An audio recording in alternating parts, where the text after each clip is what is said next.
തുടങ്ങിയോ? സൗണ്ട് ഒന്നുമില്ലല്ലോ. ഇല്ല നിങ്ങൾ നമസ്കാരം. നമ്മുടെ ഇന്നത്തെ ക്ലാസ്സിലേക്ക് സ്വാഗതം. നമ്മളെ ക്ലാസ് തുടങ്ങുന്നതിന് മുൻപ് ഒന്ന് രണ്ട് കാര്യങ്ങൾ നിങ്ങളോടൊന്ന് പറഞ്ഞോട്ടെ. ആരും നമ്മൾ എന്താ പറയുന്നത്, ഈ തോക്കി കയറി വെടിവെക്കാൻ നിൽക്കേണ്ട. നമ്മൾ തുടങ്ങുമ്പോൾ എന്തായാലും ഇതിൻ്റെ വർത്താനം പറയും. അപ്പൊ നിങ്ങൾ ഇത്രയും നാളും ആദ്യമായിട്ടൊന്നും അല്ലല്ലോ ഈ ഗൂഗിൾ മീറ്റിൽ പങ്കെടുക്കുന്നത്, അല്ല. അപ്പൊ അതുകൊണ്ട് അതിൻ്റെതായ ഒരു സംയമനം നിങ്ങളുടെ ഭാഗത്തു നിന്ന് നമ്മൾ പ്രതീക്ഷിക്കുന്നുണ്ട്.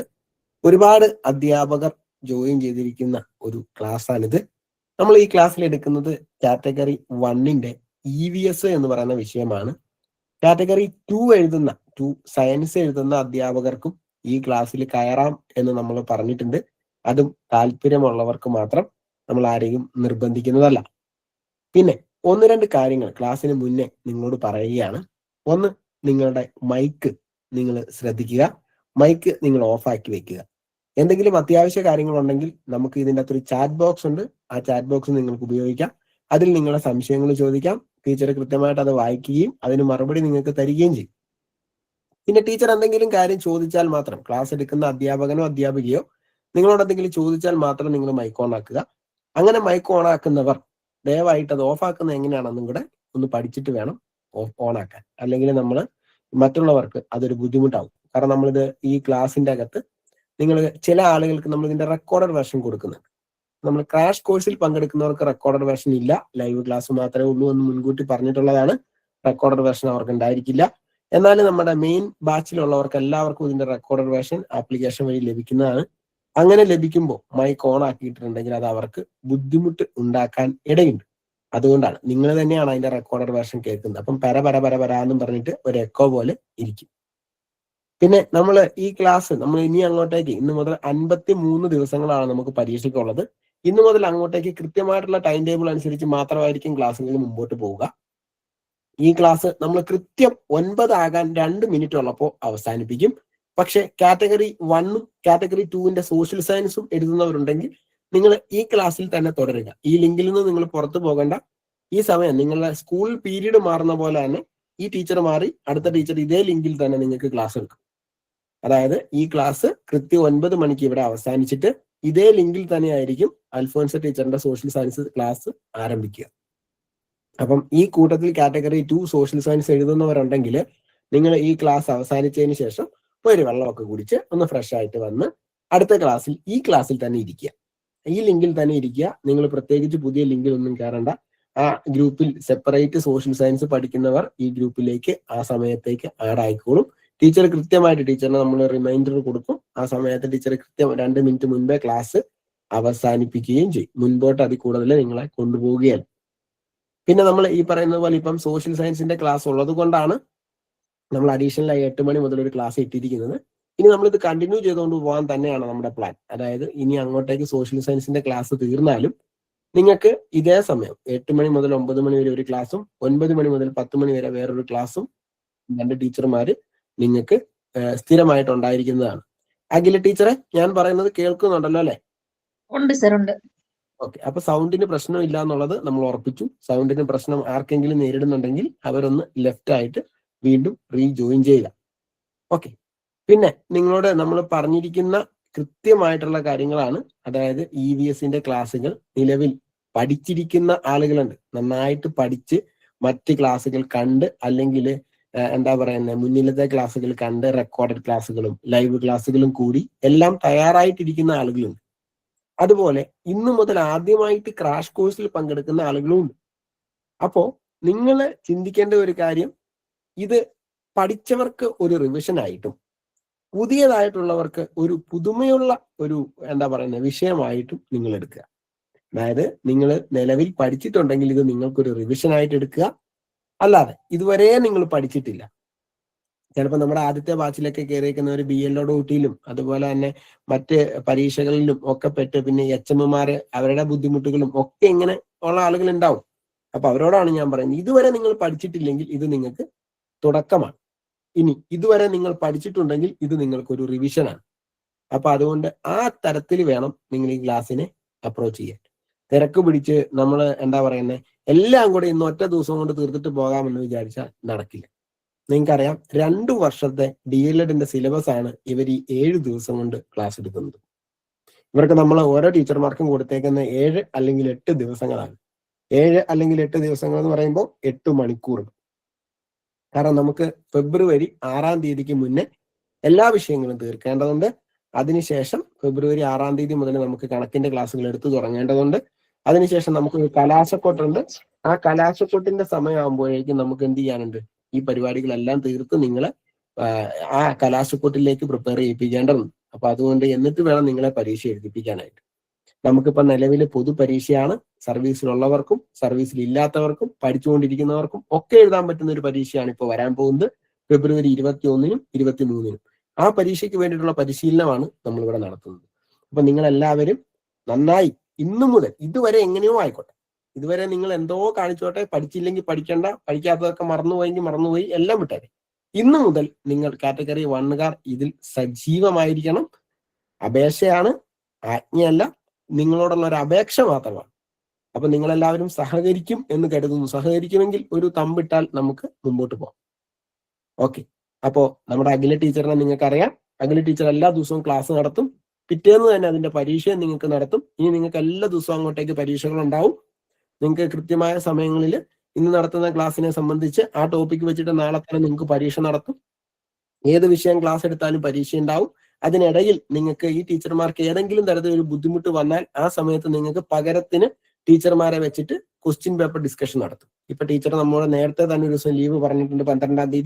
12-ാം തീയതി നിങ്ങൾക്ക് വേണ്ടിയിട്ട് വേറൊരു ടീച്ചർ, നിങ്ങൾക്ക് ഇതുവരെ വരാത്ത അലീന എന്ന് പറഞ്ഞിട്ടൊരു ടീച്ചർ ആയിരിക്കും ക്ലാസ് എടുക്കുക.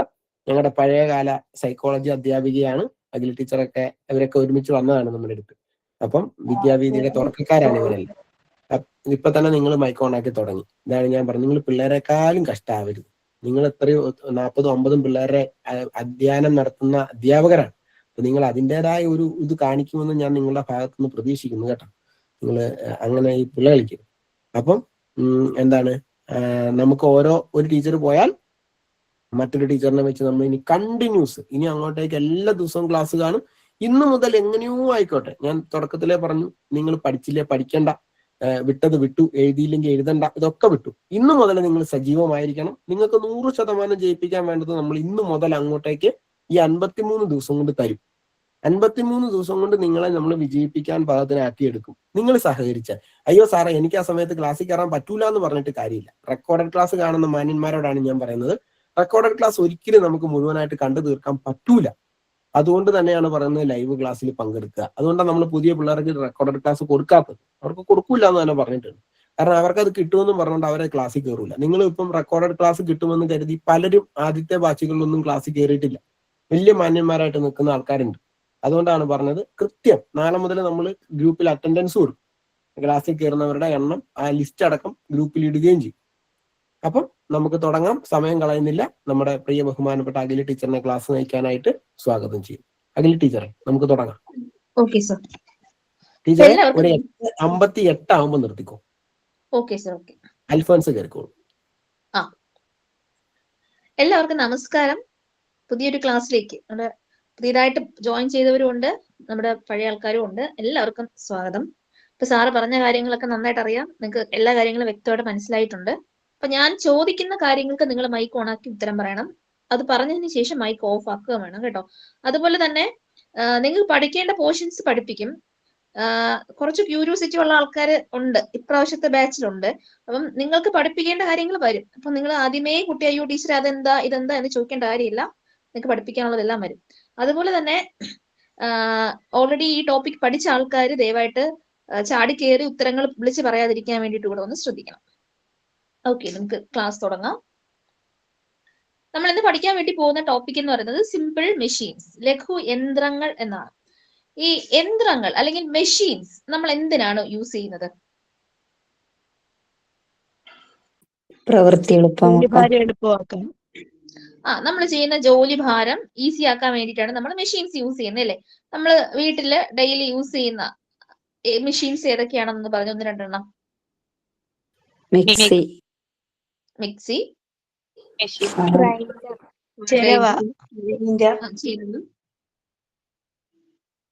Grinder, fridge, washing machine.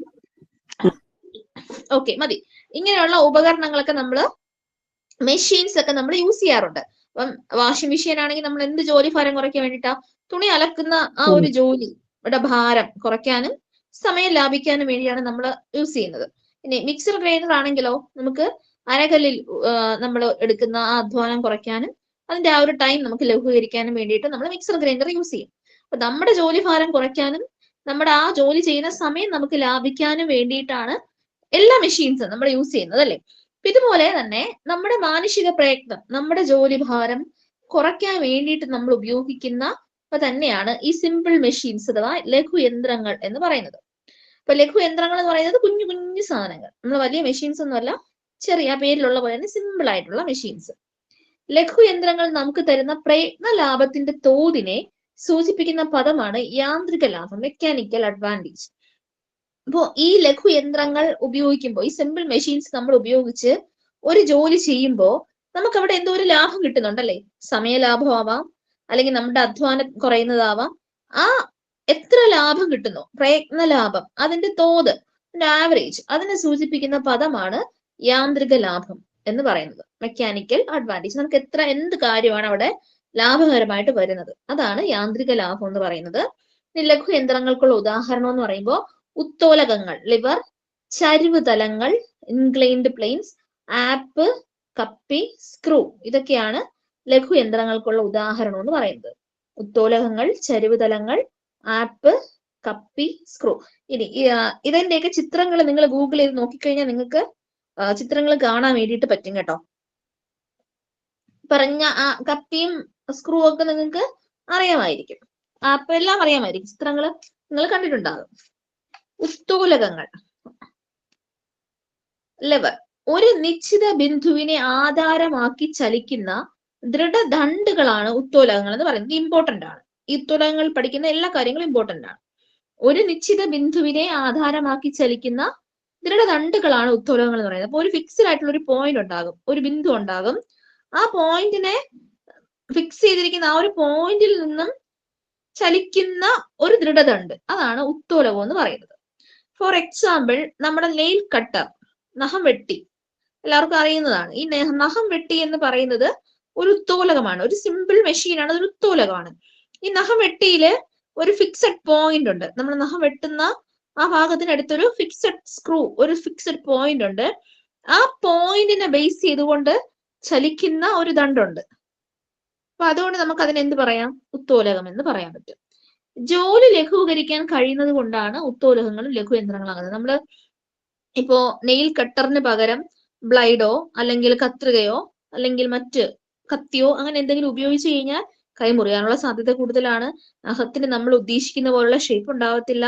അതുപോലെ തന്നെ നമ്മുടെ നഖത്തിന് ആരോഗ്യത്തിന് നല്ലതായിരിക്കില്ല.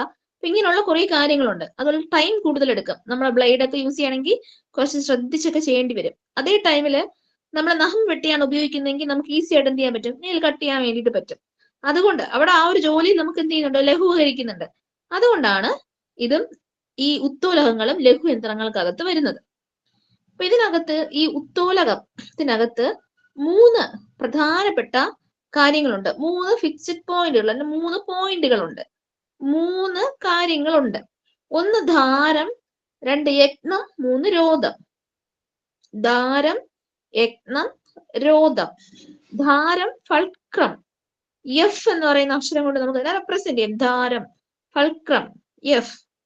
യത്നം, എഫേർട്ട്, ഇ. യത്നം, എഫേർട്ട്, ഇ. രോധം, റെസിസ്റ്റൻസ്, ആർ. രോധം എന്ന് പറഞ്ഞാൽ എന്താ? റെസിസ്റ്റൻസ് ആണ്, ആർ. 3 കാര്യങ്ങളാണ് ഇതിനകത്തുള്ളത്. 3 കാര്യങ്ങൾ ഈ ഒരു ഉത്തോലകത്തിനകത്ത് ഉണ്ടാകും. ഇനി എന്താണ് ധാരം അല്ലെങ്കിൽ ഫൾക്രം എന്ന് വെച്ചാല്, ഒരു ഫിക്സഡ് ബിന്ദു അല്ലെങ്കിൽ ഒരു ഫിക്സഡ് പോയിന്റ് ഉണ്ട് എന്ന് നമ്മൾ പറഞ്ഞല്ലോ. ആ സ്ഥിര ബിന്ദുവിനെ ആധാരമാക്കി യഥേഷ്ടം തിരിയാൻ കഴിവുള്ള ദൃഢദണ്ഡാണ് ഉത്തോലകം. ഇപ്പൊ നഖം വെട്ടി നിങ്ങളുടെ മനസ്സിൽ ആലോചിക്കുക. ആ സ്ഥിര ദണ്ഡിനെ ഫിക്സ് ചെയ്തുകൊണ്ട് യഥേഷ്ടം ചലിക്കാവുന്ന ഒരു ദണ്ഡ് അല്ലെങ്കിൽ അതിനകത്തില്ലേ, ഒരു സാധനം അതിനകത്തില്ലേ? നമ്മൾ നെയിൽ കട്ട് ചെയ്യുന്ന സമയത്ത് നമ്മൾ പുഷ് ചെയ്യുന്ന, പ്രസ് ചെയ്യുന്ന സാധനം ഇല്ലേ? ഉണ്ട്, ഉണ്ട്. അത് നിങ്ങൾക്ക് അറിയാം. അതിനെയാണ് നമ്മൾ ധാരം എന്ന് പറയുന്നത്. ധാരം. ഇനി ഉത്തോലകം നിയമത്തിന്റെ ഉപജ്ഞാതാവ് എന്ന് പറയുന്നത് ആർക്കിമിഡീസ് ആണ് കേട്ടോ. അതുകൂടെ ഒന്ന് പഠിച്ചു വെക്കണേ. ഉത്തോലക നിയമത്തിന്റെ പിതാവ് അല്ലെങ്കിൽ ഉപജ്ഞാതാവ് എന്ന് പറയുന്നത് ആരാണ്? ആർക്കിമിഡീസ് ആണ്. ഉത്തോലകത്തിൽ നാം പ്രയോഗിക്കുന്ന ബലമാണ് യജ്ഞം എന്ന് പറയുന്നത്. ഉത്തോലകത്തില് നാം പ്രയോഗിക്കുന്ന ബലമാണ് യജ്ഞം, എഫേർട്ട് എന്ന് പറയുന്നത്. ഉത്തോലകത്തില് നമ്മൾ പ്രയോഗിക്കുന്ന ബലത്തെ എന്ത് പറയുന്നു? എഫേർട്ട്, ധാരം. എഫേർട്ട്, യജ്ഞം എന്ന് പറയുന്നു. ധാരം എന്ന് പറയുന്നത് എന്താ? സ്ഥിര ബിന്ദുവിനെ ആധാരമാക്കി യഥേഷ്ടം ചലിക്കാൻ. ഓക്കെ. ഇനി നമ്മള് ഈ ഒരു നെയിൽ കട്ടർ തന്നെ എടുത്തേ. നമ്മൾ അതിൽ പ്രയോഗിക്കുന്ന ബലം എന്താ? നമ്മൾ അതിൽ പ്രസ് ചെയ്യും അല്ലെ? നെയിലിനെ വെച്ചിട്ട് നമ്മൾ പ്രസ് ചെയ്യും അല്ലേ? നമ്മൾ കൊടുക്കുന്ന ആ ബലം, അതാണ് അവിടുത്തെ യജ്ഞം, എഫേർട്ട് എന്ന് പറയുന്നത്. നമ്മൾ പ്രയോഗിക്കുന്ന യജ്ഞം, ഒരു പ്രസ് ചെയ്യുന്ന ബലമാണ് യജ്ഞം, എഫേർട്ട് എന്ന് പറയുന്നത്. ഇനി ഉത്തോലകം ഉപയോഗിച്ച് കീഴ്പ്പെടുത്തുന്ന ബലം. നമ്മൾ അങ്ങനെ പ്രസ് ചെയ്യുന്ന സമയത്ത് അവിടെ നഖം എന്ത് ചെയ്യുന്നു? കട്ടാകുന്നു, നെയില് കട്ടാകുന്നു. അതാണ് നമ്മൾ ആ പുഷ് ചെയ്യുന്ന സമയത്ത്, നമ്മൾ ആ പ്രസ് ചെയ്യുന്ന സമയത്ത് ശരിക്കും അവിടെ കീഴ്പ്പെടുന്ന ബലം എന്ന് പറയുന്നത് എന്താണ്? നമ്മുടെ നഖം മുറിഞ്ഞു വരുന്നു എന്നുള്ളതാണ്. അതാണ് അവിടുത്തെ രോധം, റെസിസ്റ്റൻസ് എന്ന് പറയുന്നത്. ഉത്തോലം ഉപയോഗിച്ച് കീഴ്പ്പെടുത്തുന്ന ബലമാണ് രോധം, റെസിസ്റ്റൻസ്. അപ്പൊ ധാരം, യജ്ഞം, രോധം. ക്ലിയർ ആയോ? ഇത് മൂന്നും ക്ലിയർ ആയി? സംശയമൊന്നും ഇല്ലല്ലോ? ഇനി നമ്മള് ഒന്നാം വർഗ ഉത്തോലകം മൂന്നും വരുന്നുണ്ട്. അപ്പോൾ മൂന്നും വരുന്നുണ്ട്. നെയിൽ കട്ടർ ഒരു ഉത്തോലകമാണ്. ഉത്തോലകങ്ങളിലെല്ലാം ഈ 3 സാധനങ്ങളും വരും. ഏതൊരു ഉത്തോലകം എടുത്താലും ഈ 3 കാര്യങ്ങളും ഉണ്ടാവും കേട്ടോ. ധാരം, യജ്ഞം, രോധം. ഈ 3 കാര്യങ്ങളും ഏതൊരു ഉത്തോലകത്തിലും ഉണ്ടാകും. ഓക്കെ. ഇനി ഒന്നാം വർഗ ഉത്തോലകം. ടീച്ചറെ കത്തിക്കാത്തുണ്ടോ? ഞാൻ മുഴുവൻ പറയട്ടെ ടീച്ചറെ. സോറി. നമ്മൾ ഉദാഹരണം ഞാൻ നിങ്ങളുടെ ആദ്യമേ പറഞ്ഞത്, നിങ്ങൾ ചാടി കയറി അതിലുണ്ടോ ഇതിലുണ്ടോ എന്ന് ചോദിക്കണ്ട. ഏതിലൊക്കെ ഉണ്ടെന്ന് ഞാനിപ്പോ പറയും കേട്ടോ. ഓക്കെ. ഒന്നാം വർഗ ഉത്തോലകമാണ് പറയുന്നത്. ഇത് ഇമ്പോർട്ടന്റ് ആണ്. ഇതിലുള്ള ഈ ഒരു നോട്ടിനകത്തുള്ള എല്ലാ പോയിന്റിൽ നിന്നും പരീക്ഷയ്ക്ക് ക്വസ്റ്റ്യൻ വന്നിട്ടുണ്ട്. അപ്പൊ അതനുസരിച്ചാണ് നോട്ട് തയ്യാറാക്കിയിരിക്കുന്നത്. അതുകൊണ്ട് ഇതിനകത്തുള്ള എല്ലാം നിങ്ങൾ പഠിക്കണം. വിട്ടു പോവാനായിട്ട് ഒന്നുമില്ല, എല്ലാം പഠിക്കണേ. അപ്പം എന്താണ് ഒന്നാം വർഗ ഉത്തോലകം? ഈ ഒന്നാം വർഗ ഉത്തോലകം എന്ന് പറഞ്ഞാല് യജ്ഞത്തിനും രോധത്തിനും ഇടയിൽ ധാരം വരുന്നു. യജ്ഞത്തിനും രോധത്തിനും ഇടയ്ക്ക് ആര് വരും? ധാരം വരും. ഇപ്പൊ യജ്ഞം എന്താണ്, രോധം എന്താണ്, ധാരം എന്താണ് നിങ്ങൾക്കറിയാലോ. ധാരം എന്ന് പറഞ്ഞാൽ എന്താ? ഉത്തോലകം ചലിക്കാൻ ആധാരമാകുന്ന നിശ്ചിത ബിന്ദുവിന്, ഒരു ബിന്ദുവിനെ ആധാരമാക്കി ചലിക്കുന്ന, യഥേഷ്ടം ചലിക്കുന്ന ഒരു ദൃഢദണ്ഡാണ് ധാരം എന്ന് പറയുന്നത്. യജ്ഞം എന്ന് പറയുന്നത് എന്താ? നമ്മൾ കൊടുക്കുന്ന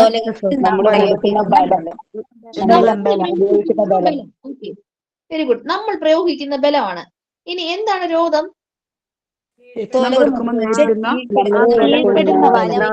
കീഴ്പ്പെടുത്തുന്ന ബലം. ഉത്തോലകം ഉപയോഗിച്ച് നമ്മൾ കീഴ്പ്പെടുത്തുന്ന ബലമാണ്. സിമ്പിൾ ആയിട്ട് പറഞ്ഞാൽ അത്രേ ഉള്ളൂ. ഓക്കെ. ഇനി ഇത് എങ്ങനെയാ ഒന്നാം വർഗ ഉത്തോലകത്തിനകത്ത് എങ്ങനെ നമ്മൾ എക്സാമ്പിളോട് പറയുന്നത് ക്ലിയർ ആവേ. ഒന്നാം വർഗ ഉത്തോലകത്തിൽ ഞാൻ അതിന്റെ ഒരു ഇമേജസ് കൂടെ ഞാൻ അതിനെ ഗ്രൂപ്പിനകത്ത് ഇടാം. ഒന്നാം വർഗ ഉത്തോലകത്തിനകത്ത് എങ്ങനെയാണ് വരുന്നത്? യജ്ഞത്തിനും രോധത്തിനും ഇടയ്ക്കാണ് ധാരം. മൈക്ക് ഓഫ് ചെയ്യണേ, ഓണാക്കി വെച്ചിരിക്കുന്നവര്. യജ്ഞത്തിനും രോധത്തിനും ഇടയ്ക്കാണ് ധാരം വരുന്നത്. അതായത് EFR എന്നുള്ള ഓർഡറിലായിരിക്കും വരുന്നത്. Effort, fulcrum, resistance. EFR. നിങ്ങൾ ആ EFR പഠിച്ചു വെക്കുക. അത് ചോദിക്കും, ഓർഡർ ചോദിക്കും. ഒന്നാം വർഗ ഉത്തോലകത്തിൽ ധാരം, രോധം, യജ്ഞം വരുന്ന ക്രമം എങ്ങനെയാണ്? അല്ലെങ്കിൽ നാരങ്ങ ഞെക്കിയെ സംബന്ധിച്ചിടത്തോളം താഴെ പറയുന്നവയിൽ ശരിയായ ഓർഡർ ഏതാണ്? ധാരം, രോധം, യജ്ഞം, ധാരം, രോധം, ഇങ്ങനെ ചോദിക്കാറുണ്ട്. അപ്പൊ അതുകൊണ്ട് കൃത്യമായിട്ട് പഠിച്ചു വെക്കണം. ഒന്നാം വർഗ ഉത്തോലകത്തിന്റെ എങ്ങനെയാ പറയുന്നത്? അതിന്റെ ധാരോ, രോധോ, യജ്ഞം വരുന്നത്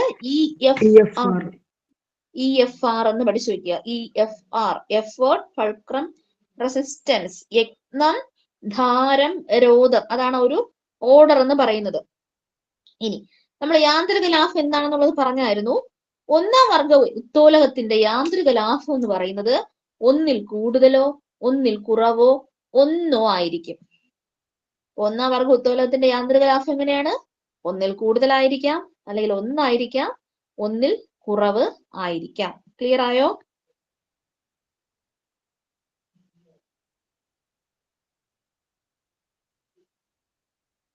ഓക്കെ. ഇനി ഈ ഒന്നാം വർഗ ഉത്തോലകത്തിന്റെ ഉദാഹരണം ഇമ്പോർട്ടന്റ് ആണ്. ഒന്നാം വർഗ ഉത്തോലകത്തിന്റെ ഉദാഹരണം എന്ന് പറയുന്നത്, നമുക്ക് ആദ്യം കോഡ് പഠിക്കാം. സീസോ പ്ലേ പ്ലേ പ്ലേ എന്നാണ്, പ്ലെയിനിൽ എന്നല്ല പ്ലേയിൽ. സീസോ എന്ന് പറയുന്നത് അറിയാലോ, കുട്ടികൾ കളിക്കാൻ ഉപയോഗിക്കുന്ന ഒന്നാണ് സീസോ. സീസോ പ്ലേയിൽ ഒന്നാമനായ കപ്പിത്താന്റെ കത്രികയ്ക്ക് നഖം വെട്ടാനുള്ള ത്രാണി ഇല്ല. അപ്പൊ നിങ്ങൾ ഒന്ന് എഴുതിയെടുക്കണം. സീസോ പ്ലേയിൽ ഒന്നാമനായ കപ്പിത്താന്റെ കത്രികയ്ക്ക് നഖം വെട്ടാനുള്ള ത്രാണിയില്ല. എപ്പോഴും ശ്രദ്ധിക്കുക, പറയുന്ന കാര്യങ്ങൾ എന്താണെന്നുള്ളത് കേട്ടതിന് ശേഷം മാത്രം നിങ്ങൾ എഴുതിയെടുക്കണം. സീസോ പ്ലെയിനിൽ എന്നല്ല, സീസോ പ്ലേയിൽ എന്നാണ്. സീസോ പ്ലേയിൽ ഒന്നാമനായ കപ്പിത്താന്റെ കത്രികയ്ക്ക് നഖം വെട്ടാനുള്ള ത്രാണി ഇല്ല.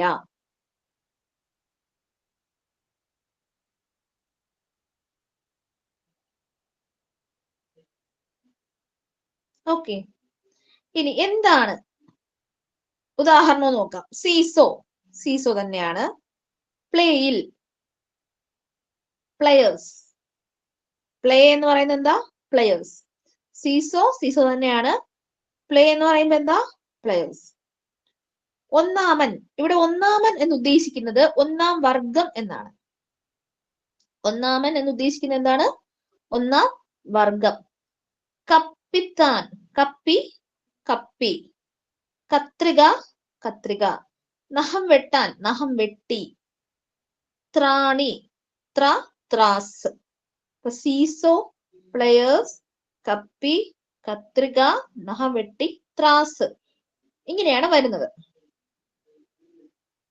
സീസോ, പ്ലെയേഴ്സ്, കപ്പി, കത്രിക, നഖം വെട്ടി, ത്രാസ്.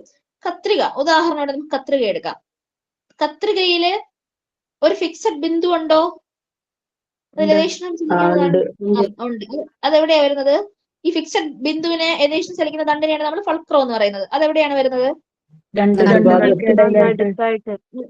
രണ്ടിനും ഇടയിലായിട്ടാണ് വരുന്നത് അല്ലേ?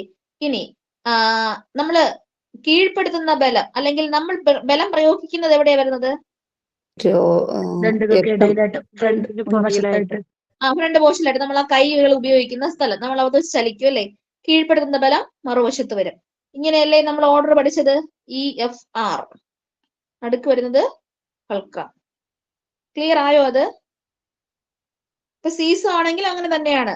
ഒരു ബിന്ദു ഉള്ളത് നടുക്കാണ്. അതിന്റെ മറുവശവും അപ്പുറവശവും കുട്ടികൾ, രണ്ട് കുട്ടികൾക്ക് ഇരുന്ന് എന്ത് ചെയ്യാൻ പറ്റും? കളിക്കാനായിട്ട് പറ്റും. നഖം വെട്ടി ഇതുപോലെ തന്നെയാണ്. നിങ്ങൾക്ക് ഉദാഹരണം എടുത്ത് വെച്ച് ആലോചിച്ച് നോക്കിക്കഴിഞ്ഞാൽ അത് ക്ലിയർ ആയിട്ട് മനസ്സിലാകും. ഒന്നാം വർഗ ഉത്തോലകം കോഡ് പറഞ്ഞേ.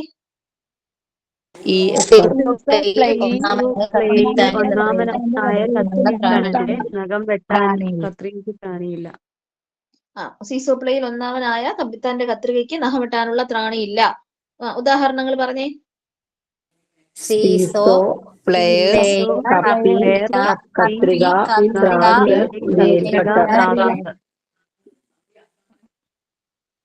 ഓക്കെ, ക്ലിയർ അല്ലേ? അതെ. പറയാം. ഏതാണോ ഒന്നുകൂടെ പറയേണ്ടത്? ഉദാഹരണം. സീസോ, പ്ലെയേഴ്സ്, കപ്പി, കത്രിക, നെയിൽ പുള്ളർ, ത്രാസ്. ഓക്കെ. ഇനി രണ്ടാം വർഗ ഉത്തോലകം. രണ്ടാം വർഗ ഉത്തോലകം എന്ന് പറഞ്ഞാല് ദാരത്തിനും യജ്ഞത്തിനുമിടയിൽ രോധം വരുന്നു. രോധം, റെസിസ്റ്റൻസ് ആണ് എന്ത് ചെയ്യുന്നത്? നടുക്ക് വരുന്നത്. ദാരത്തിനും യജ്ഞത്തിനും ഇടയിൽ ആര് വരും? രോധം വരും. FRE, FRE നമുക്ക് ഫ്രീ എന്ന് വേണമെങ്കിൽ പഠിക്കാം. രണ്ടാം ഉത്തോലകം ഫ്രീ ആണ്. FRE, FRE. Fulcrum, resistance, effort, ധാരം, രോധം, യജ്ഞം. ഇങ്ങനെയാണ് രണ്ടാം വർഗ ഉത്തോലകം വരുന്നത്. ഇനി രണ്ടാം വർഗ ഉത്തോലകത്തിന്റെ യാന്ത്രിക ലാഭം എന്ന് പറയുന്നത് എപ്പോഴും ഒന്നിൽ കൂടുതലായിരിക്കും. രണ്ടാം വർഗ ഉത്തോലകത്തിന്റെ യാന്ത്രിക ലാഭം എപ്പോഴും എങ്ങനെയാണ്? ഒന്നിൽ കൂടുതലായിരിക്കും. ഈ രണ്ടാം വർഗ ഉത്തോലകത്തിന്റെ ഉദാഹരണത്തിന്റെ കോഡ് എന്ന് പറയുന്നത് 2 ബോട്ടിൽ വിൽപ്പനയ്ക്ക്. 2 ബോട്ടിൽ വിൽപ്പനയ്ക്ക്. നിങ്ങൾക്ക് നോട്ട് ചെയ്യാം. 2 ബോട്ടിൽ വിൽപ്പനയ്ക്ക്. ഇപ്പൊ രണ്ടാം വർഗ ഉത്തോലകം എന്ന് പറയുമ്പോൾ ഫ്രീ, FRE ആണ് വരുന്നത്. രണ്ടാം വർഗ ഉത്തോലകത്തിന്റെ യാന്ത്രിക ലാഭം എപ്പോഴും ഒന്നിൽ കൂടുതലായിരിക്കും. ഇനി രണ്ടാം വർഗ ഉത്തോലകത്തിന്റെ ഉദാഹരണം എന്താണ്? 2 ബോട്ടിൽ വിൽപ്പനയ്ക്ക്. ഓക്കെ, 2 എന്ന് ഉദ്ദേശിക്കുന്നത് രണ്ടാം വർഗം എന്നാണ് ഉദ്ദേശിക്കുന്നത്. 2 എന്നുള്ളത് എന്താ? രണ്ടാം വർഗം. ബോട്ടിൽ ഓപ്പണർ, ബോട്ടിലൊക്കെ ഓപ്പൺ ചെയ്യാൻ വേണ്ടി ഉപയോഗിക്കുന്നതാണ്. ബോട്ടിൽ ഓപ്പണർ. വിൽ, അതില് വീൽ ചെയർ, വിൽ എന്നുള്ളത് വീൽ ചെയർ. പാ എന്നുള്ളത് പാക്ക് വെട്ടി, പാക്ക് വെട്ടി. ന എന്നുള്ളത് നാരങ്ങ ഞെക്കി. ഇതൊക്കെ നിങ്ങൾ ജസ്റ്റ് ഒന്ന് ടൈപ്പ് ചെയ്ത് കഴിഞ്ഞാൽ നിങ്ങൾക്ക് ഇമേജസ് ഒക്കെ കാണാൻ പറ്റും, ഏതെങ്കിലും അറിയില്ല എന്നുണ്ടെങ്കിൽ കേട്ടോ. ബോട്ടിൽ ഓപ്പണർ, വീൽ ചെയർ, പാക്ക് വെട്ടി, നാരങ്ങ ഞെക്കി. അപ്പൊ നാരങ്ങ ഞെക്കി കണ്ടിട്ടില്ലാത്തവരാരും ഉണ്ടാവില്ല. നാരങ്ങ ഞെക്കി എല്ലാവർക്കും അറിയാലോ. ഈ നാരങ്ങ ഞെക്കിയില് ആ ഫിക്സഡ് പോയിന്റ് എവിടെയാ വരുന്നത്? ഫ്രണ്ടില്. ഏറ്റവും മുന്നിലാണ് വരുന്നത് അല്ലെ. ആ ബലം, നമ്മൾ പ്രയോഗിക്കുന്ന ബലം വരുന്നത് എവിടെയാണ്? ബാക്കില്. ഏറ്റവും അറ്റത്ത്. നടുക്ക് വരുന്നത് ഏതാ? നാരങ്ങ വെച്ച് നമ്മള് രോമം. പ്രസ് ചെയ്യുന്ന, നമ്മളതിനെ നീരിനെടുക്കുന്ന ഭാഗം, പിഴിഞ്ഞെടുക്കുന്ന ഭാഗം, രോദം. ഓക്കെ, അപ്പൊ നിങ്ങൾക്ക് ക്ലിയർ ആയല്ലോ. ഉദാഹരണം FRE, ആ ഒരു ഓർഡറിലാണ് നാരങ്ങ വരുന്നത്.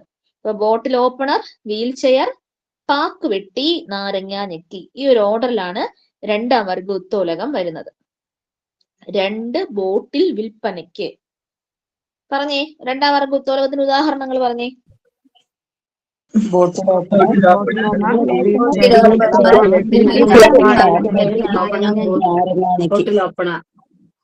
ബോട്ടിൽ ഓപ്പണർ.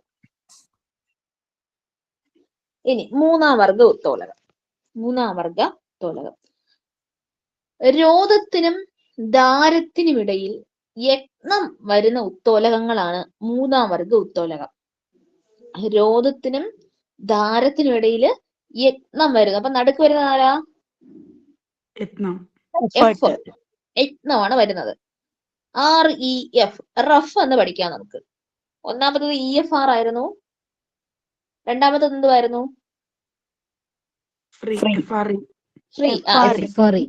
ഫ്രീ ആയിരുന്നു. മൂന്നാമത്തത് റഫ്, REF ആണ്. രോധത്തിനും ദാരത്തിനും ഇടയില് യത്നം വരുന്നു. മൂന്നാം വർഗ ഉത്തോലകത്തിന്റെ യാന്ത്രിക ലാഭം ഒന്നിൽ കുറവായിരിക്കും. ഒന്നാം വർഗത്തിന്റെ യാന്ത്രിക ലാഭം എങ്ങനെയായിരുന്നു? കുറവോ അല്ലെങ്കിൽ ഒന്നോ ആയിരിക്കും. ഒന്നിൽ കൂടുതലോ ഒന്നിൽ കുറവോ ആയിരിക്കും. രണ്ടാം വർഗത്തിൻ്റെതോ? ഒന്നിൽ കൂടുതലായിരിക്കും. മൂന്നാം വർഗത്തിന്റെ യാന്ത്രിക ലാഭം എന്ന് പറയുന്നത് ഒന്നിൽ കുറവായിരിക്കും. ഉദാഹരണം നോക്കാം. Code 3 ice ചവച്ചു. 3 എന്നുള്ളത് മൂന്നാം വർഗമാണ് ഉദ്ദേശിക്കുന്നത് കേട്ടോ. 3 ഐസ് ചവച്ചു. ഐസ് എന്ന് പറഞ്ഞാൽ ഐസ് ടോങ്സ്. നമ്മൾ ഐസ് ഒക്കെ എടുക്കാൻ വേണ്ടിയിട്ട് യൂസ് ചെയ്യുന്നത്. ഇപ്പൊ ഐസ് എടുക്കാൻ വേണ്ടി മാത്രമല്ല, ബേക്കറികളിലൊക്കെ സ്നാക്സ് ഒക്കെ എടുത്തു തരാൻ വേണ്ടിയിട്ട് ഉപയോഗിക്കുന്ന ഒരു ടൂളാണ്. മനസ്സിലായി കാണും നിങ്ങൾക്ക്.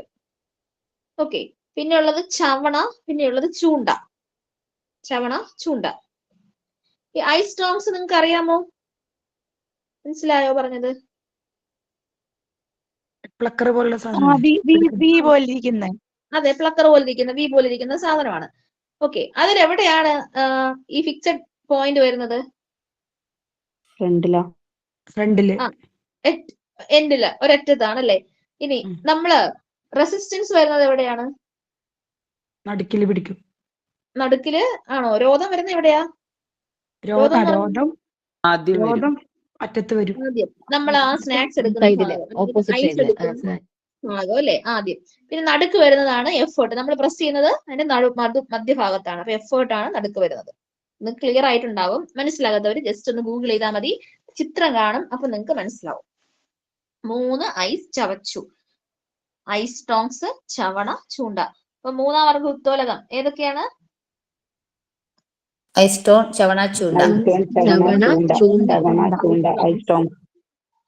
ഐസ് ടോങ്സ്, ചവണ, ചൂണ്ട. ഇത്രയേ ഉള്ളൂ. അപ്പൊ ഒന്നാം വർഗം, രണ്ടാം വർഗം, മൂന്നാം വർഗം, ഇത്രയേ ഉള്ളൂ. ഇത്രയും കാര്യങ്ങൾ നന്നായിട്ട് പഠിക്കാം. ഇനി അടുത്ത് ഈ ലഘു യന്ത്രങ്ങൾക്ക് അകത്ത് വരുന്നതിൽ നമ്മൾ പഠിക്കുന്ന ഒന്നാണ് ചരിവ് തലം. അപ്പൊ ഇതിനകത്തൊന്നും ക്വസ്റ്റ്യൻസ് വന്നിട്ടുണ്ട്. ചരിവ് തലം, ഇൻക്ലൈൻഡ് പ്ലെയിൻസും. ചരിവ് തലം എന്ന് പറഞ്ഞാൽ ഒന്നുമില്ല, ചരിച്ചു വെച്ചിരിക്കുന്ന പ്രതലം. ഇപ്പൊ റാമ്പ് നമ്മളൊക്കെ ഇപ്പോ ഡിഫറെന്റ്ലി ഏബിൾഡ് ആയിട്ടുള്ള ആൾക്കാർക്കൊക്കെ ഇപ്പൊ ഒരു സ്ഥലത്ത് കയറി പോകണമെങ്കിൽ എന്ത് ചെയ്യുന്നുണ്ട്? ചരിച്ചൊരു പ്രതലം വെക്കുന്നുണ്ട് അല്ലെ, റാമ്പ്.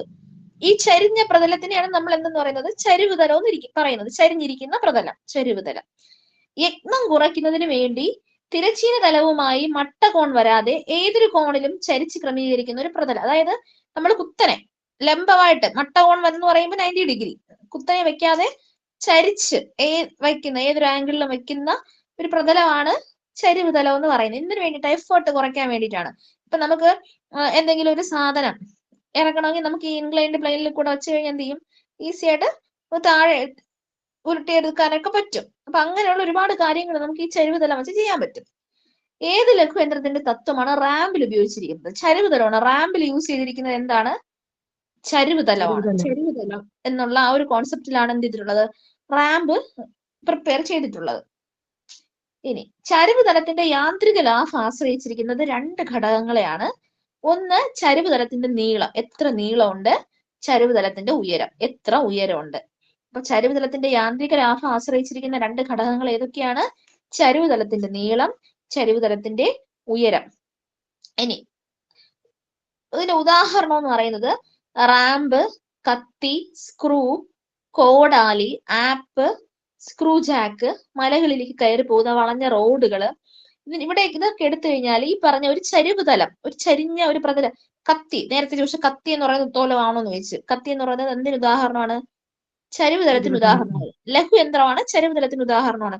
നമ്മൾ കത്തിയുടെ ആ മൂർച്ചയുള്ള ഭാഗം എങ്ങനെയായിരിക്കുന്നത്? കനം കുറഞ്ഞ് ചരിഞ്ഞായിരിക്കുന്നത്. മുകളിലോട്ട് വരുമ്പോൾ കുറച്ച് കട്ടി കൂടിയാണ് ഇരിക്കുന്നത്. ഓക്കെ. അപ്പൊ റാമ്പ്, കത്തി, സ്ക്രൂ, കോടാലി, ആപ്പ്, സ്ക്രൂ ജാക്ക്, മലകളിലേക്ക് കയറി പോകുന്ന വളഞ്ഞ റോഡുകളൊക്കെ ഈ ചരിവുതലത്തിന് ഉദാഹരണമായിട്ടാണ് വരുന്നത്. ക്ലിയർ ആയോ? ഇത്രയേ ഉള്ളൂ, കഴിഞ്ഞു. ഇത്രയും കാര്യങ്ങളാണ് നമുക്ക് പ്രധാനമായിട്ടും ഇതിനകത്ത് പഠിക്കാനുള്ളത്, സിമ്പിൾ മെഷീൻസിനകത്ത് പഠിക്കാനുള്ളത്. അപ്പൊ ഈ ചോദ്യങ്ങൾ നമുക്ക് ഇനി ഡിസ്കഷൻ സെക്ഷൻ ഉണ്ട്, ആ സമയത്ത് നമുക്ക് ചോദ്യങ്ങൾ നോക്കാം. അടുത്ത ടോപ്പിക്ക് പ്രഥമ ശുശ്രൂഷ, ഫസ്റ്റ് എയ്ഡ്. പറഞ്ഞ നിങ്ങൾക്ക് അറിയാം, ഇമ്പോർട്ടന്റ് ആയിട്ടുള്ള ഒരു മറ്റൊരു ഭാഗമാണ് പ്രഥമ ശുശ്രൂഷ എന്ന് പറയുന്നത്. അപ്പൊ എന്താണ് പ്രഥമ ശുശ്രൂഷ? ഒരു അപകടം നടന്നാലുടൻ, എപ്പോഴാണ് ഒരു അപകടം നടന്നാലുടൻ സംഭവ സ്ഥലത്തെത്തുന്നയാള് ചെയ്യേണ്ടി വരുന്ന പ്രാഥമിക കർത്തവ്യങ്ങളാണ് പ്രഥമ ശുശ്രൂഷ, ഫസ്റ്റ് എയ്ഡ് എന്ന് പറയുന്നത്. ഇപ്പൊ ഒരു അപകടം നടന്നു, അവിടെ ആദ്യം എത്തിയ ആൾ ആരാണോ അയാൾ ചെയ്യുന്ന പ്രാഥമികമായിട്ടുള്ള കർത്തവ്യങ്ങളാണ് എന്തെന്ന് പറയുന്നത്? പ്രഥമ ശുശ്രൂഷ, ഫസ്റ്റ് എയ്ഡ് എന്ന് പറയുന്നത്. അപ്പൊ എന്തിനു വേണ്ടിയിട്ടാണ്, എങ്ങനെയാണ് ഇത് ചെയ്യേണ്ടത് എന്നുള്ള കാര്യങ്ങളൊക്കെയാണ് നമ്മൾ പറയാൻ പോകുന്നത്. അപകടത്തിൽപ്പെട്ട ആളെ ആശുപത്രിയിലോ അല്ലെങ്കിൽ ഡോക്ടറുടെ അടുക്കലോ എത്തിക്കുന്നതിനിടയിലുള്ള സമയത്താണ് സാധാരണ പ്രഥമ ശുശ്രൂഷ നൽകാറ്. ഇപ്പൊ നമ്മള് നടന്നു പോകുമ്പോൾ ഒരാൾ പെട്ടെന്ന് മുട്ടിടിച്ച് വീണു അല്ലെങ്കിൽ തലയിടിച്ച് വീണു. അപ്പൊ അയാളെ അടുത്ത ഹോസ്പിറ്റലിൽ കൊണ്ടുപോകാനുള്ള ആ വാഹനം വരുന്ന ആ ഒരു ടൈമിന് ഇടയ്ക്ക് കിട്ടുന്ന ടൈമില് നമ്മൾ അവർക്ക് കൊടുക്കുന്ന ശുശ്രൂഷ, നമ്മളപ്പോൾ ചെയ്യുന്ന പ്രാഥമികമായ കർത്തവ്യങ്ങൾ, അതിനെയാണ് പ്രഥമ ശുശ്രൂഷ എന്ന് പറയുന്നത്. പ്രഥമ ശുശ്രൂഷ ചെയ്യാൻ പ്രത്യേക ബിരുദങ്ങളോ മറ്റാവശ്യമില്ല. അപകടത്തിൽപ്പെട്ട വ്യക്തിയുടെ തൊട്ടടുത്തുള്ള ആളുകളാണ് പ്രഥമ ശുശ്രൂഷ നൽകുന്നത്. ഒരാളുടെ ആരോഗ്യത്തിന്റെ നില അപകടമാവുന്ന ഏത് സന്ദർഭത്തിലും പ്രഥമ ശുശ്രൂഷ തന്നേക്കാം. ഇപ്പോ ഈ പ്രഥമ ശുശ്രൂഷ ചെയ്യാൻ പ്രത്യേകിച്ച് ബിരുദങ്ങളോ ഒന്നും വേണ്ട. പക്ഷേ നമ്മൾ കൊടുക്കുന്ന ഒരാളുടെ ആരോഗ്യത്തിന്റെ നില അപകടമാകുന്ന അവസരത്തിൽ നമ്മളാണ് പ്രഥമ ശുശ്രൂഷ കൊടുക്കുന്നത്. പ്രഥമ ശുശ്രൂഷ കൊണ്ട് ഒരാളുടെ ജീവൻ വരെ നമുക്ക് രക്ഷിക്കാൻ പറ്റും. വളരെ അപകട നിലയിൽ ആയിരിക്കുന്ന ഒരാളുടെ ജീവൻ രക്ഷിക്കാൻ പ്രഥമ ശുശ്രൂഷയ്ക്ക് കഴിയും. അതേസമയം ഈ പ്രഥമ ശുശ്രൂഷയെ പറ്റി വ്യക്തമായ ധാരണയില്ലാത്ത ഒരാളാണ് ചെയ്യുന്നതെങ്കിൽ അയാളുടെ ജീവൻ കൂടുതൽ ഗുരുതര അവസ്ഥയിലാവാനും കാരണമാകും. ഇപ്പൊ നമ്മൾ ചെയ്യുന്ന പ്രഥമ ശുശ്രൂഷ, ഇപ്പോ ഒരാൾ തല കറങ്ങി വീഴുമ്പോ ഈ ചെയ്യുന്ന ആള് ആ ആൾക്ക് ഓക്സിജൻ കിട്ടുന്ന തരത്തിലുള്ള കാര്യങ്ങളല്ല ചെയ്യുന്നത്. ഇപ്പൊ ചുറ്റും കൂടി നിന്ന് വായു മറക്കുകയൊക്കെയാണ് ചെയ്യുന്നതെങ്കിൽ നമ്മൾ ഇനിയിപ്പോ പഠിക്കും എന്തൊക്കെയാണ് പ്രഥമ ശുശ്രൂഷ എന്നുള്ളത്. ഇതറിയാത്ത ആൾ അതിന് എഗെയിൻസ്റ്റ് ആയിട്ടാണ് ചെയ്യുന്നതെങ്കിൽ അയാളുടെ നില ഗുരുതരാകും. അപ്പോ പ്രത്യേകിച്ച് ബിരുദങ്ങളൊന്നും വേണ്ട, പക്ഷെ ചെയ്യുന്ന കാര്യങ്ങൾ എന്താണെന്നുള്ള വ്യക്തമായ ബോധ്യം ഉണ്ടായിരിക്കണം. റോഡ് അപകടങ്ങള്, അഗ്നിബാധ, ആത്മഹത്യാ ശ്രമം, വിവിധ തരത്തിലുള്ള അസുഖങ്ങള് എന്നിവയിലെല്ലാം നമുക്ക് പ്രഥമ ശുശ്രൂഷ നൽകേണ്ടി വന്നേക്കാം. ഇനി എന്താണ് പ്രഥമ ശുശ്രൂഷയുടെ ലക്ഷ്യങ്ങൾ? ഏറ്റവും പ്രധാനപ്പെട്ടതും മറ്റെന്തിനേക്കാളും ആദ്യമായിട്ട് പരിഗണിക്കപ്പെടേണ്ടതുമായ ലക്ഷ്യം, അതായത് പ്രഥമ, ദ്വിതീയ, തൃതീയ, ഏറ്റവും വലിയ ലക്ഷ്യം, അതായത് പ്രഥമ ശുശ്രൂഷ കൊടുക്കുന്നത് ഈ ഒരൊറ്റ ഉദ്ദേശം കൊണ്ട് മാത്രമാണ്, ഉദ്ദേശത്തിന് വേണ്ടി മാത്രമാണെന്ന് പറയാം.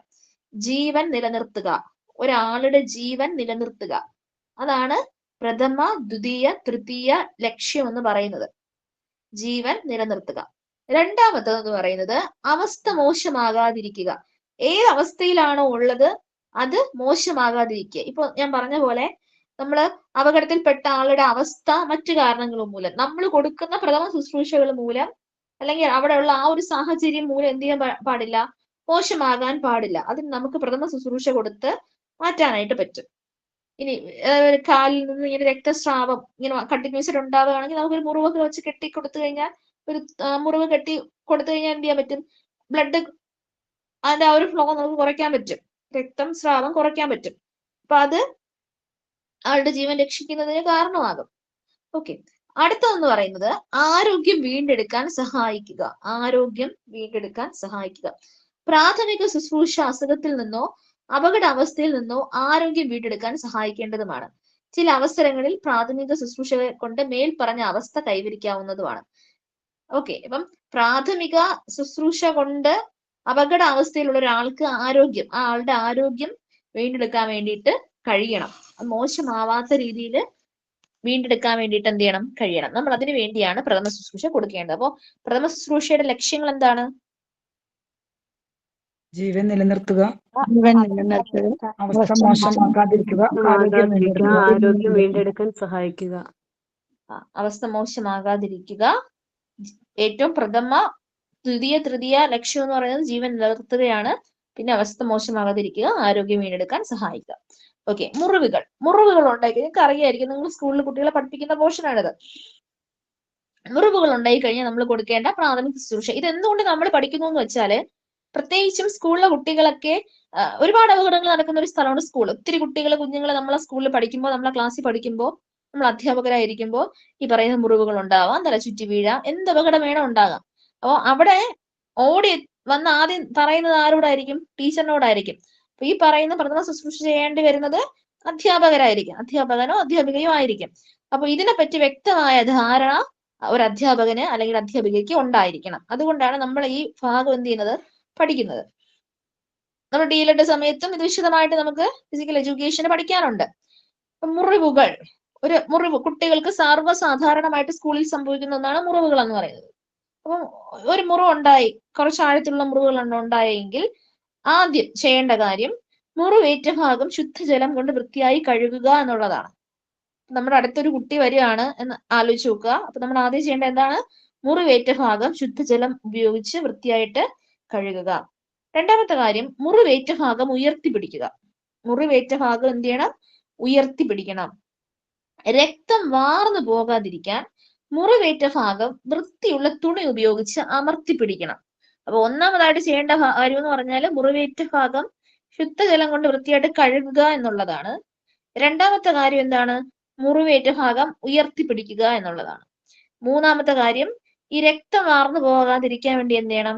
ഈ മുറിവേറ്റ ഭാഗത്ത് ചിത്രത്തിൽ കാണിച്ചിരിക്കുന്നത് പോലെ വൃത്തിയുള്ള തുണി ഉപയോഗിച്ച് അമർത്തിപ്പിടിക്കണം. രക്തസ്രാവം, ബ്ലീഡിങ് കുറയ്ക്കാൻ വേണ്ടിയിട്ടാണ്.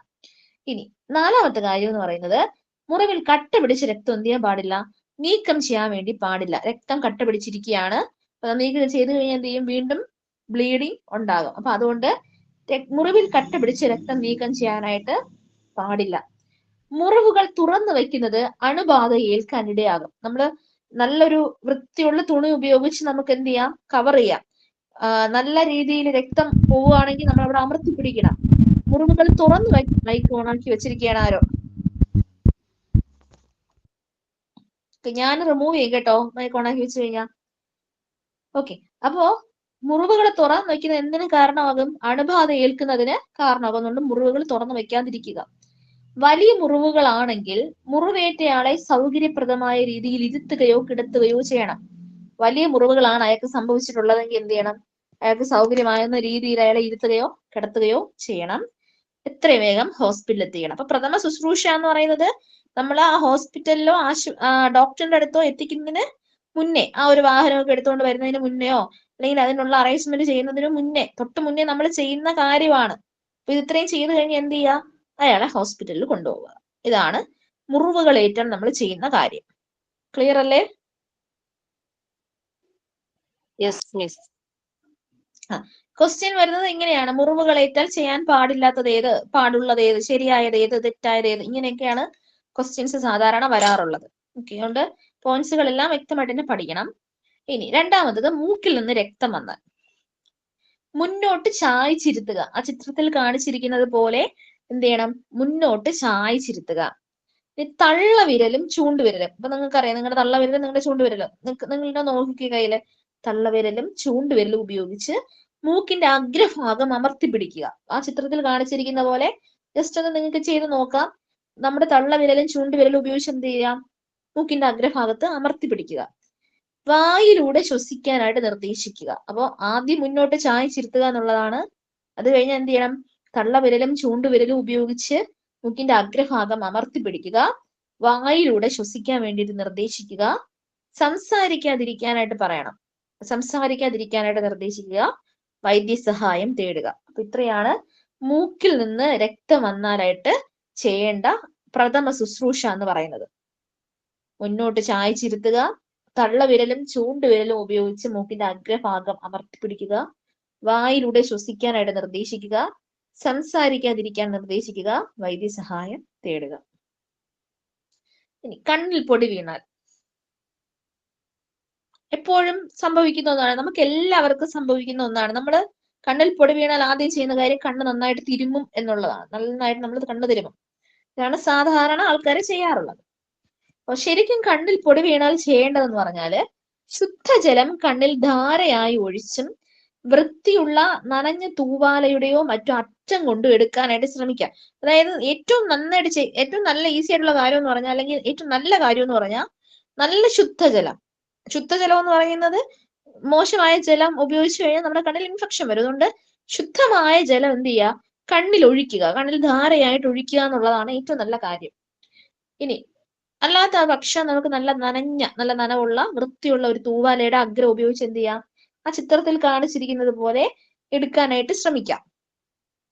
ഇനി കണ്ണിൽ തറച്ചു പോയ വസ്തുക്കൾ എന്തെങ്കിലും ആണെങ്കിൽ എത്രയും പെട്ടെന്ന് ഹോസ്പിറ്റലിൽ കൊണ്ടുപോകാന്നുള്ളതാണ്. നമ്മൾ കൂടുതൽ ഫസ്റ്റ് എയ്ഡ് ഒന്നും അവിടെ ചെയ്യാതിരിക്കുന്നതാണ് നല്ലത്. അതിനെ വലിച്ചെടുക്കാനായിട്ടൊന്നും എന്ത് ചെയ്യരുത്, ശ്രമിക്കരുത്. നമ്മുടെ കണ്ണാണ്, കണ്ണിന്റെ കാഴ്ച നഷ്ടപ്പെട്ടു പോകാനുള്ള സാധ്യതയുണ്ട്. അപ്പം എന്ത് ചെയ്യണം? എത്രയും പെട്ടെന്ന് ഹോസ്പിറ്റലിൽ കൊണ്ടുപോകണം. കണ്ണ് തിരുമാനായിട്ട് പാടില്ല. പിന്നെ ഉളുക്ക്. അതെ, നമ്മൾ ഈ പറഞ്ഞ പോലെ തെറ്റായിട്ടുള്ള രീതിയിൽ നമ്മൾ ഫസ്റ്റ് എയ്ഡ് ചെയ്യുന്ന ഒരു കാര്യമാണ് ഉളുക്ക്. ഉളുക്ക് പറ്റുന്ന ഭാഗം അനക്കാതെ ഉയർത്തി വെക്കുക എന്നുള്ളതാണ് നമ്മൾ ചെയ്യേണ്ട കാര്യം. ഉളുക്ക് പറ്റിയ ഭാഗം അനക്കാതിരിക്കുക. വേദന കുറയ്ക്കാൻ വേണ്ടിയിട്ട് ഐസ് പാക്ക് വയ്ക്കുക. ഇപ്പോ ഉളുക്കൊക്കെ പറ്റിക്കഴിഞ്ഞാൽ നമ്മൾ സാധാരണ ചെയ്യുന്നതെന്ന് പറഞ്ഞത് ഓയിൽമെന്റ് ഇടുക, തിരുമുക, എണ്ണ ഇടുക, ഈ വക കാര്യങ്ങളൊക്കെയാണ് സാധാരണ ചെയ്യുന്നത്. തെറ്റാണ്. പ്രഥമ ശുശ്രൂഷയായിട്ട് ചെയ്യേണ്ട എന്താണ്? ഉളുക്കിയ ഭാഗം അനക്കാതെ ഉയർത്തി വെക്കുക എന്നുള്ളതാണ്. രണ്ടാമതായിട്ട് വേദന കുറയ്ക്കാൻ എന്ത് ചെയ്യാം? ഐസ് പാക്ക് വയ്ക്കാം. ഐസ് പാക്ക് വയ്ക്കുന്നതാണ് ഏറ്റവും നല്ലൊരു വഴി എന്ന് പറയുന്നത്. ഇനി ഐസ് പാക്ക് എന്ന് പറഞ്ഞാൽ വേറൊന്നുമില്ല, ഒരു പ്ലാസ്റ്റിക് കവറിനകത്ത് നമ്മൾ കുറച്ച് ഐസ് ഇട്ട ശേഷം അതിന് കുറച്ച് വെള്ളവും ചേർത്ത് ആ കവർ കെട്ടി അതിൽ നല്ല വൃത്തിയുള്ളൊരു തുണി കൊണ്ട് പൊതിഞ്ഞു കഴിഞ്ഞാൽ അത് ഐസ് പാക്കായിട്ട് നമുക്ക് യൂസ് ചെയ്യാം. ഇപ്പൊ നമുക്ക് കാലിൽ എവിടെയെങ്കിലും നീർക്കെട്ടോ എന്തെങ്കിലും ഉണ്ടെങ്കിൽ ഐസ് പാക്ക് വെച്ച് കഴിഞ്ഞാൽ അത് കുറയ്ക്കാനായിട്ട് പറ്റും. ഐസ് പാക്ക് എന്ന് പറയുന്നത് വേദന കുറയ്ക്കാൻ വേണ്ടിയിട്ട്, നീർക്കെട്ട് കുറയ്ക്കാൻ വേണ്ടിയിട്ട് നമ്മളെ സഹായിക്കുന്നതാണ് ഐസ് പാക്ക് എന്ന് പറയുന്നത്. ചതവ്, ഈ പറഞ്ഞ പോലെ ഇത് ഈ ഉളുക്കും ചതവൊക്കെ ചോദിക്കുന്നതാണേ.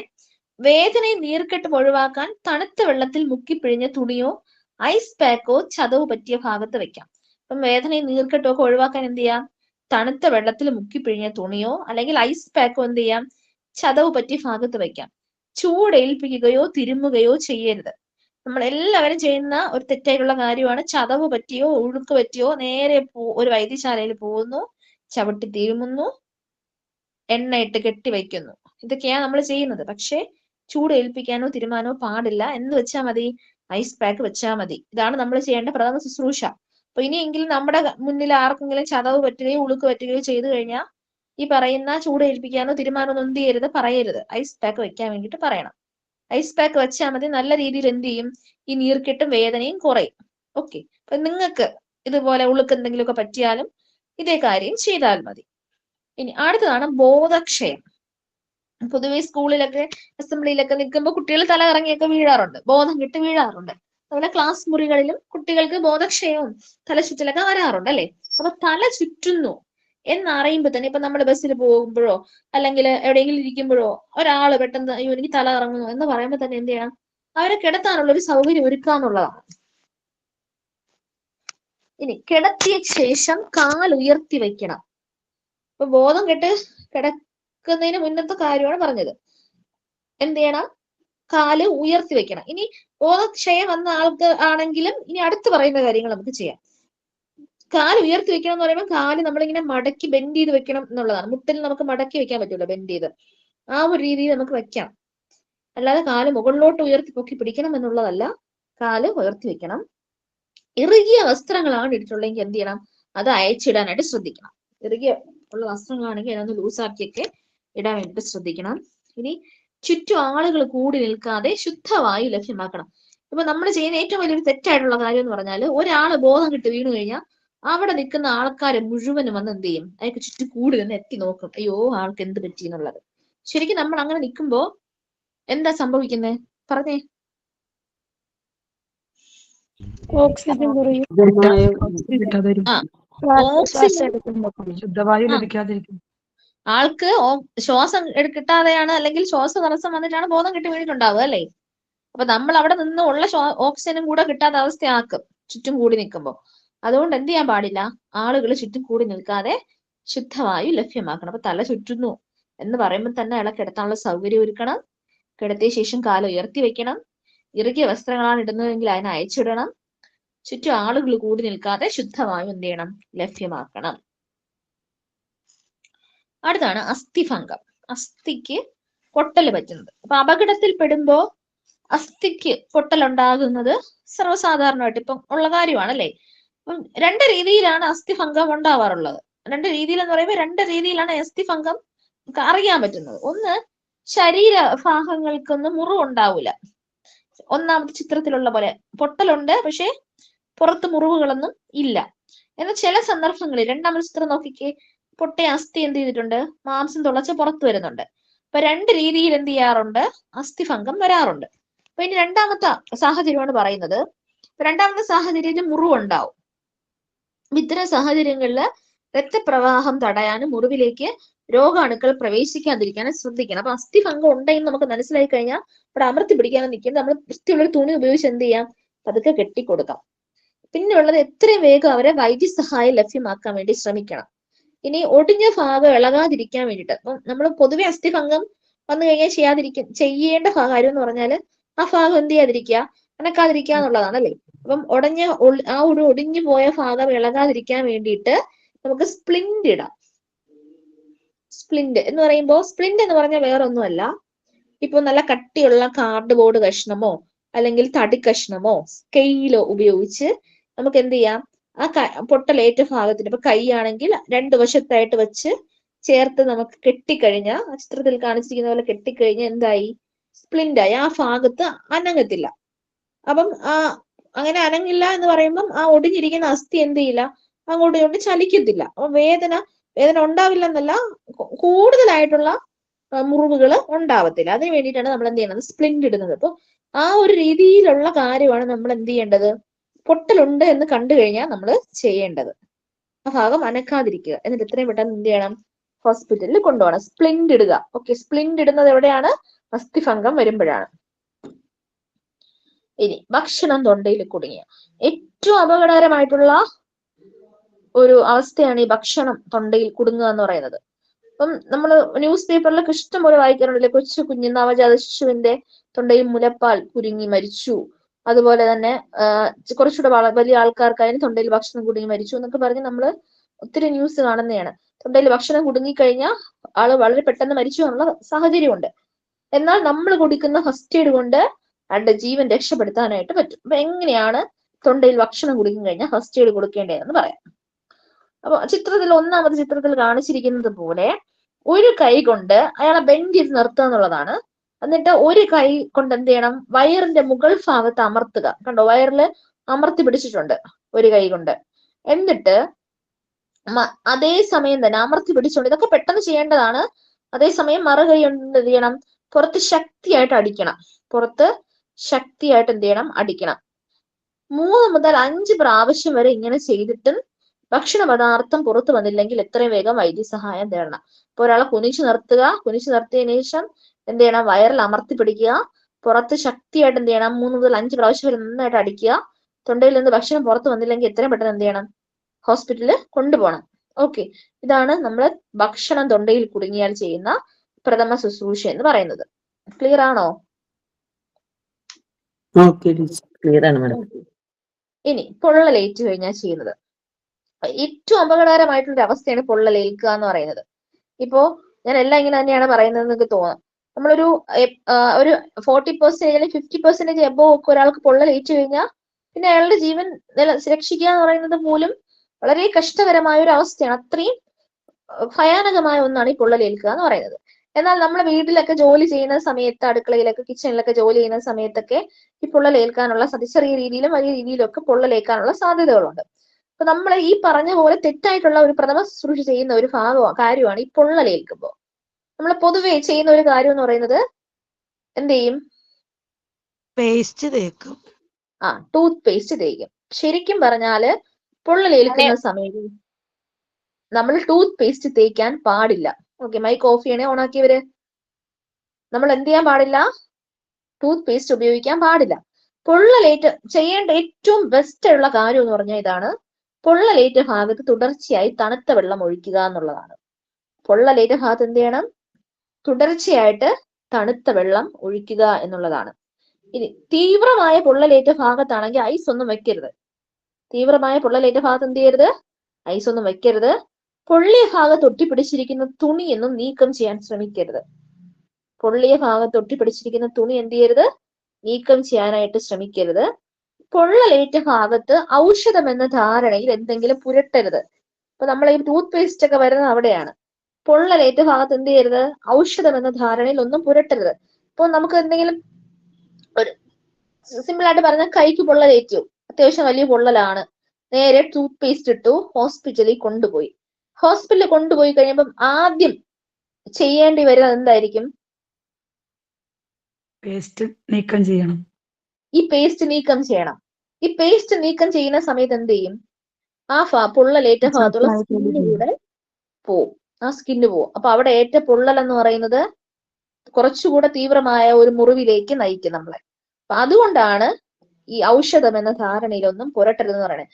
ഇപ്പൊ സർവ്വസാധാരണമായിട്ട് എന്ത് പൊള്ളലേറ്റാലും ആദ്യം ചെയ്യുന്ന കാര്യം പേസ്റ്റ് പുരട്ടുക എന്നുള്ളതാണ്. പലപ്പോഴും ഞാൻ ആർഗ്യൂ ചെയ്ത് കേട്ടിട്ടുണ്ട്, പേസ്റ്റ് ഇട്ടാൽ ഏറ്റവും നല്ല രീതിയിൽ പൊള്ളല് മാറാൻ പറ്റുന്നത് പേസ്റ്റ് ഇടുന്നതാണ് എന്നുള്ളത്. പക്ഷെ ഈ പറയുന്ന പോലുള്ള കാര്യങ്ങൾ, അപകടം അതിന് പിന്നിലുണ്ട്.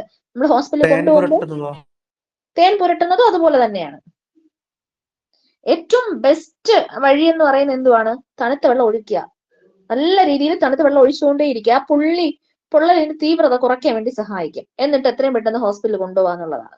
തീവ്രമായ പൊള്ളലാണെങ്കിൽ ഏറ്റവും ബെസ്റ്റ് എന്ന് പറയുന്നത് വെള്ളം ഒഴിക്കുക എന്നുള്ളതാണ് കേട്ടോ. ഓക്കെ, പിന്നെ നമുക്ക് കഴിഞ്ഞ തവണ വന്നിട്ടുണ്ടായിരുന്നു മാം ഇതേപോലത്തെ ഒരു ക്വസ്റ്റ്യൻ.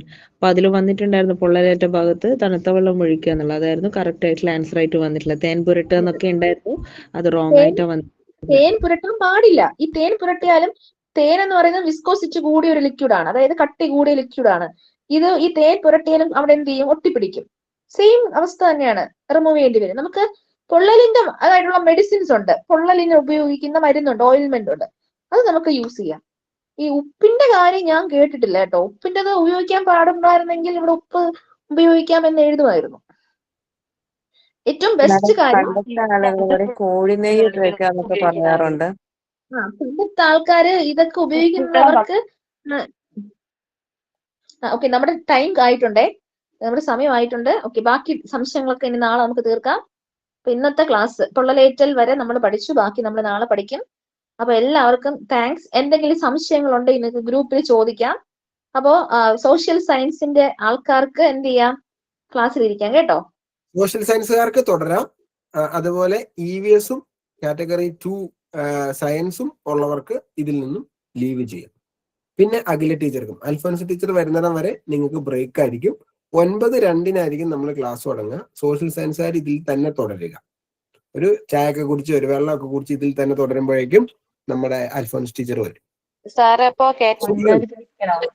സാർ